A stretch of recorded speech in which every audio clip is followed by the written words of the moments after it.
जे हम अंतिम सांस में तने और गोदी में बांधी बांधी ई हम जिंदगी फिर जी के का करो भाई तुम्हें राव दर्शन होई कि ना होई बात बड़ा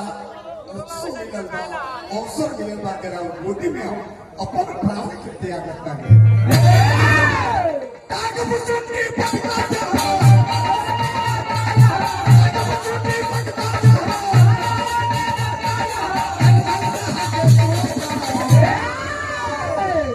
हमारे देश के चाहे आदमी तय आदमी हो कौआ भी भगवान के प्रवचन कथा कह के वैकुंठ लोक के भेज ले यहाँ तक जब काक सुंडी कथा कह भगवान की तो भगवान शिव हंस के रूप धारण करके पानी में तैरते बनिया कथा के सुन के ढेर लोग यहाँ से वैकुंठ चल जाए तनी उम्र के लिहाज करो उम्र के लिहाज करो ठीक है हम भगवान के कथा गावत नहीं है अरे जो है कोई जगह कहा जगह लगा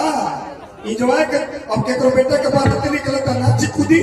आ केकरो जवान बेटा मर गई बाबू जब बजावे लगा बाजा तो रोवे बाजा बजा दी हंसे के जगह बा रोवे के जगह बा कूदे के जगह बा कुछ जगह कूदे लगा पौड़ा हाथ को काजल लगावे के बने हमें ठेहुना में लगा के गाल में चलो कोई के ई रहते नाची से भाग के में बोल रहे खबर तकाग बोलनी पकता जहावा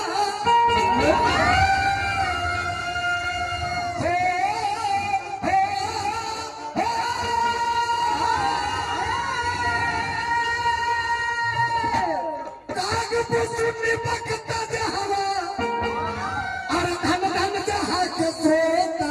धन धरती भारत देश के और धन धरती भारत देश के भारत धर्म निरपेक्ष देश है सभी जाति सभी धर्म के लोगों को सम्मान किया जाता है इज्जत किया जाता है चाहे वो जिस जाति का लोग हो जिस धर्म सनातन को मानता जानता हो धन धरती भारत देश के हर धन धरती भारत देश के हर कीर्तन जावा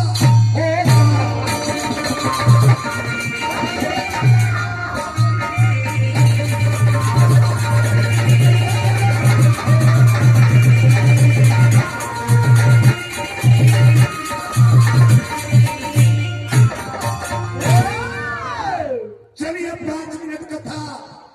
जमुना अवसर पहनी आई बनी जा आनंद कुल सच्चिदानंद भगवान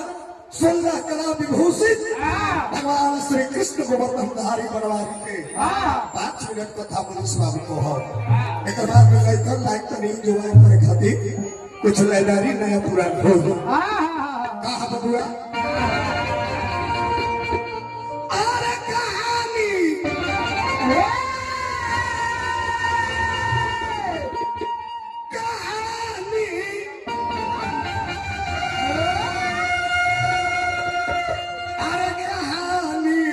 ध्यान दे के सुनी ना ध्यान दे के सुनी ना